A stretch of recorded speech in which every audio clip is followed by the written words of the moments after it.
ആഗോള വിപണിയുടെ ചുവട് പിടിച്ച് കേരളത്തിൽ ഇന്നും സ്വർണ്ണവിലയിൽ ഗണ്യമായ കുറവ്. ഗ്രാം വില 90 രൂപ കുറഞ്ഞ് 8310 രൂപയും പവൻ വില 720 രൂപ കുറഞ്ഞ് 66,480 രൂപയുമായി. തുടർച്ചയായ രണ്ടാം ദിവസമാണ് വില ഇടിയുന്നത്. ഇന്നലെ പവൻ ഒറ്റയടിക്ക് 1280 രൂപ കുറഞ്ഞിരുന്നു. ഇതോടെ 2 ദിവസം കൊണ്ട് വിലയിലുണ്ടായത് 2000 രൂപയുടെ വമ്പൻ കുറവാണ്. കേരളത്തിൽ വിവാഹ സീസൺ ആയതിനാൽ വിലക്കുറവ് വലിയ ആശ്വാസമാണ് കുടുംബങ്ങൾക്ക് നൽകുന്നത്.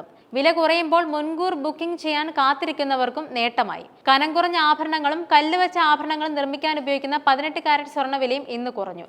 ഗ്രാമിന് 70 രൂപ കുറഞ്ഞ് 6710 രൂപയിലെത്തി.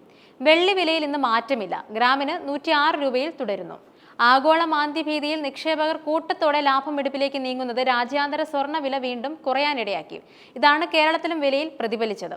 ട്രംപിന്റെ തത്തുല്യ നികുതിക്ക് മറുപടിയായി ചൈന യുഎസിൽ നിന്നുള്ള എല്ലാ ഉൽപ്പന്നങ്ങൾക്കും 35% ഇറക്കുമതി തീരുവ ഏർപ്പെടുത്താനുള്ള പ്രഖ്യാപനം നടത്തിയതിന് പിന്നാലെയാണ് സ്വർണത്തിന്റെ വീഴ്ച.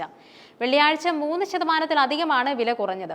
ഇതോടെ ഈ ആഴ്ചയിലെ നേട്ടമെല്ലാം ഇല്ലാതാക്കി. ഔൺസിന് $3267.57 റെക്കോർഡ് കുറിച്ച ശേഷമാണ് ഇപ്പോഴത്തെ താഴ്ച.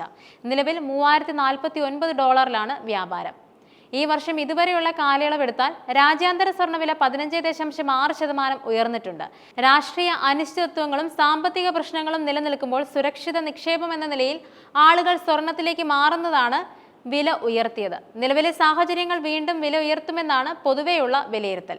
അടുത്ത 2 വർഷത്തിനുള്ളിൽ രാജ്യാന്തര സ്വർണ്ണവില ഔൺസിന് $3500 എത്തുമെന്നാണ് ബാങ്ക് ഓഫ് അമേരിക്ക പ്രവചിക്കുന്നത്. ഗോൾഡ്മാൻ സാക്സ് ആകട്ടെ ഈ വർഷം ഔൺസിന് $3300 പ്രവചിക്കുന്നുണ്ട്.